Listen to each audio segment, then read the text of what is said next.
મહત્વના સમાચાર મુંબઈ મહાનગરપાલિકાની મતગણતરીની શરૂઆત થઈ ચૂકી છે અને રૂઝાનમાં ભાજપ શિંદે જૂથ જે છે તે અત્યારે આગળ દેખાઈ રહ્યું છે। એટલે કે જે પ્રમાણે એક્ઝિટ પોલમાં રિઝલ્ટ આવ્યા હતા તે પ્રમાણે ભારતીય જનતા પાર્ટી અને શિંદે જૂથ આગળ છે। કુલ 31 બેઠકો પર અત્યારે ભાજપ શિંદે જૂથ આગળ ચાલી રહ્યું છે। 227 જે બેઠકો છે તેમાં 114 બેઠકો જીત માટે જોઈએ અને એમાં ઉદ્ધવ અને એનસીપી 23 બેઠકો પર આગળ ચાલી રહ્યા છે। જ્યારે મુંબઈની 227 વોર્ડની અત્યારે મતગણતરી 10 વાગ્યાથી શરૂ થઈ ચૂકી છે।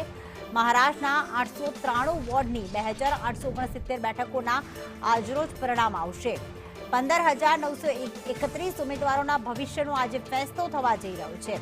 બીએમસીમાં નાગપુર, પુણે અને થાણેમાં અત્યારે ભારતીય જનતા પાર્ટી શિંદે જૂથ આગળ। મતગણતરી કેન્દ્રો પર ચુસ્ત પોલીસ બંદોબસ્ત ગોઠવવામાં આવ્યો છે।